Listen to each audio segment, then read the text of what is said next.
also room for improvement on my side as well. He started 17th on the grid, coming across the start-finish straight, and he's absolutely thrilled with that. I really don't even know what else to say, to be honest. Home run, touchdown, buzzer beater, do it all now, top corner talking home run, touchdown, buzzer beater, do it all now, top corner like all in, lit the fire when you doubt it, now I'm all in, put me with the best, bring the stars in, undefeated mode, no falsing, doubt it when I lost, slide back when I win. Ahead of Tom Walker and Harry Gower. Right, here go, the revs rise. The lights are out and we are racing. Who's going to hook up nicely? Pretty much as they were from the start. I'll tell you what though. Yeah, got him here now. Matt Pallett leads the way. Michael Mills, Zach West and Joey Landon. And then it's the number 141 machine of Henry Ross. That's the top 5. And then it is a 44, as you mentioned then, of James Dutton, the man from Bury St Edmunds. Everybody through safely.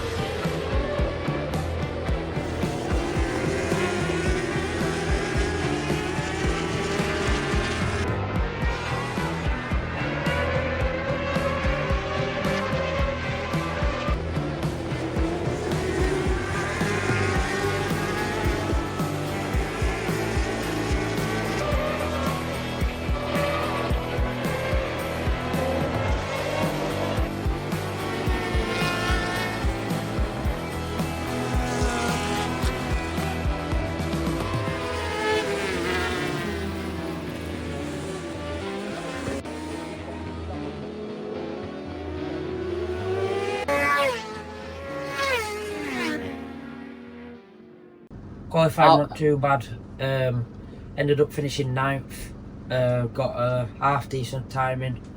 There was looking like there was improvements there, but on the 5th lap of quali, bike started overheating and I thought it was running a little bit too warm, so came in, went back out and then it started running warmer again. So we opted to go onto the wet bike. Started off pretty well, made up a few positions, but I'd say 6-7 laps in I was back to where we'd started and people were still coming past me, and about 8 laps in I ended up getting major brake fade, where I had to pull the lever with 4 fingers instead of me 2, so that proved very difficult for me, and we had a few gearing issues as well yesterday, so yeah, all in all I felt like if we'd have ironed the issues out with the bike, we could have done miles better, but there's also room for improvement on my side as well. So yeah, today it is nice and wet. I've just been out in practice. We're out in about 10 minutes, 20 minutes. We'll see how it gets on. Can you hear it? Can you feel it? It's the calm before the storm. It's surreal, like something's about to happen.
I'll tell you what, Sam Hirst is the man to keep your eye on at the moment. Number 91, he's in 7th place as he came across the line last time around. Here come the leading 3 then, and it's pretty much the same between Mills and Ross. Weston up next, and it's Sam Hirst now, who made up 10 positions on the opening lap. He's made up another 3 on this lap.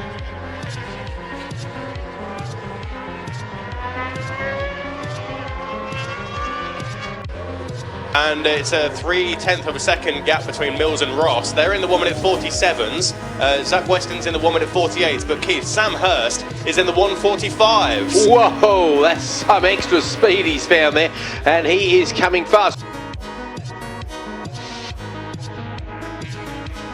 Weston's still a fair old gap behind. I think he's going to be losing that 3rd place very shortly, because Sam Hirst has definitely got his laser focused eyes on. He is coming very fast indeed. Hirst now has got about half a dozen bike lengths before he's going to be on Zach Weston. We know he's going that much quicker. I think he's going to have a sniff at Weston, maybe even as early as the bottom of the mountain. Sam Hirst up the inside of Zach Weston, so it's a change of the race lead now, with Henry Ross leading over Michael Mills, and Sam Hirst now going from 4th up into 3rd place, relegating Zach Weston off of the podium.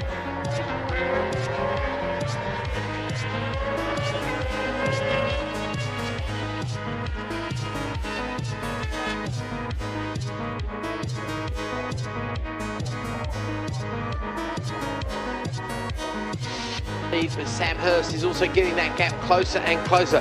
Now, I don't know if Hirst is going to have the pace to be able to challenge Mills in front of him, but he is still going a couple of seconds quicker. And if I look at the screen, has he got purple again in sector 1? He has, hasn't he? Then it's a battle between the next 2. It is Mills just ahead, no overtaking, of course, of the good. Hirst though going down the inside of Mansfield. He forces the 2nd place man to lift it up a little bit. Hirst has got so much confidence in that front end. And I tell you what, if we had another lap here, mate, I reckon we'd be going for a grandstand finish for the lead, because look at Sam Hirst, he's absolutely flying. Henry Ross, he is the man who will take the 25 points in this race. There goes Sam Hirst, and you can see him shaking his head in delight as he comes across the line then to go from 17th to 2nd in the MRO 600s in just 6 laps around the damp at Cadwell Park. Good boy. Yeah, very well, to be honest. It's been bouncing it down all morning. I think started 17th on the grid. There were a couple of riders that had ditched out and didn't decide to ride, so we'd gained a couple of places off lap to start off with. Got a fairly decent start, made 10 places up on the first lap, got into 7th, and then I ended up getting 3 more on the 2nd lap. Just sort of settled in and sort of rode my own lines and got used to the wet, and then it was like the battle for 4th. It's like I was chasing Zach for maybe 2 or 3 laps, like 5th lap or 4th lap maybe. Got past Zach going into Coppice, and then I just tried to get my head down and chase the leading 2, which are Henry and Mikey. So on to the last lap, there was about probably a second and a half in us. Got pretty good drive coming out onto the Park straight, and on the braking I made up quite a lot of time on Mikey. And then yellow flags were out coming around Chris Curve and into Gooseneck, because someone had dropped at Gooseneck, and I saw right at the bottom at Mansfield that it was green, so I just thought I'll go for a dive bomb here, see if it sticks, and it did. And then I just finished the lap off, then defended and ended up 2.2 seconds behind Henry for the lead. So yeah, pretty good race. We ended up getting fastest lap 3 times in a row. Start pole for next race, which is in about 40 minutes, and it's still pissing down now, so it's looking good.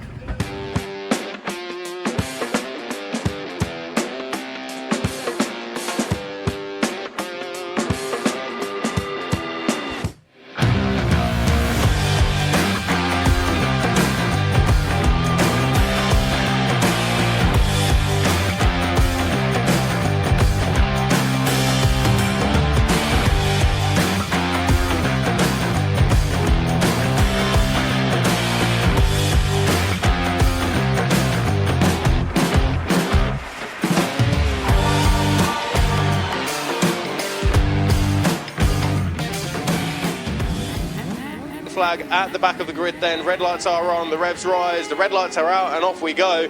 And it's a good launch there from Sam Hirst, not a good launch there from Zach Weston. He drops down, he's side by side with Michael Mills as they go in towards Coppice for the first time. But it will be Sam Hirst, who I'm sure for the first time this season leads the way in the Dart Motorsport MRO 600s ahead of the 141 of Henry Ross. Well, Sam Hirst really impressed in the earlier race, of course, as he made his way up to, I think, 4th place by the end of the race. The youngster really knows his way on a wet track, it seems. And you're right, he's got the lead from Henry Ross. Those two have got around about a 3/4 second gap over the rest of the field as they come back past me come past me even for the first time. Around we go then up to Chris Kerr. We're going to keep an eye at the top there, and it looks like the white bike ahead of the blue bike. So Sam gets great support from the Team Valley 91, one of the most generous and helpful teams in the paddock, of course, and I know they'll be cheered to the hilt.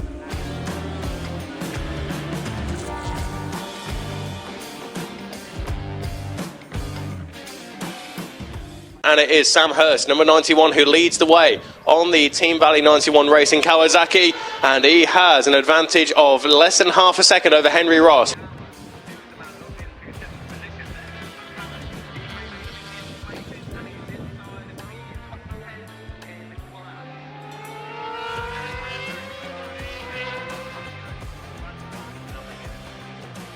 Yeah, well and truly past me, working Chris Kerr very hard indeed. Henry Ross, if the slightest little twitch, I think, from Sam Hirst, and he'll be straight through. He's right on his tail all the way around the circuit. Still nothing between these leaders as they work their way around Chris Kerr into the gooseneck once again. Ross would love to stick past on these rival, but they're absolutely perfectly matched all the way around the circuit. I think they're pretty even on brakes, pretty even on acceleration. I wondered if Henry Ross had maybe gotten the power a little bit earlier out of Charlie's too, but it didn't really show at the end of the straight.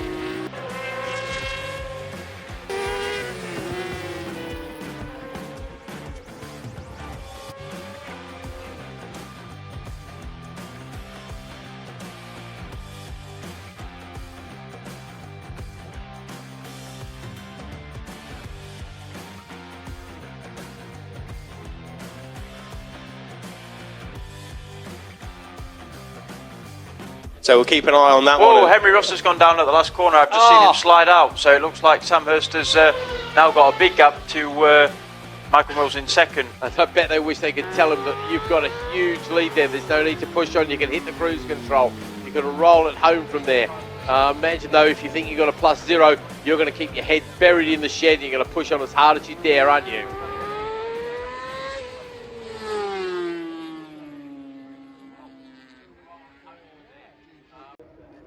But it's not going to matter now because Sam Hirst out of barn corner, coming across the start-finish straight, and he's absolutely thrilled with that. Great stuff there for Sam Hirst, and it's always better to go home with a gold medal. Race 1, started pole, got a decent start, and then obviously lap 1 +0, well, it was like 0.1, but I knew I was in the pack of 2. It ended up being Henry, but I mean, I sort of had a massive moment coming out at Airpin, which I managed to save, and then coming up to the last lap, coming out of barn, I had another massive slide, but it was kind of weird because half of the circuit were wet through, and the top side, like coming out of Park and going around Chris Curve and going into Gooseneck, were sort of like drying, so rear tyre were burning up on right hand side. So by the time I was getting round to barn, it was just like roasting. So yeah, I think it was coming on to the last lap when I had the big slide, and Kieran had put something on my pit board about Henry dropping behind me, but I didn't say no because I was just too concentrated on trying to cook tyres down. So yeah, I just stuck with it, and we won that one finally. It's been a fucking long season, but finally got a win.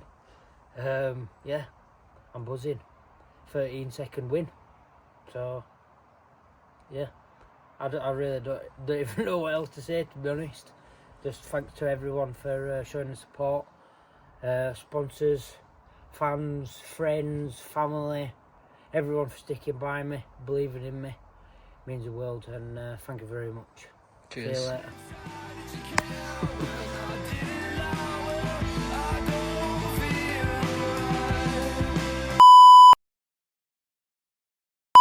Managed to lead race 1, started pole, led for 5 laps, won.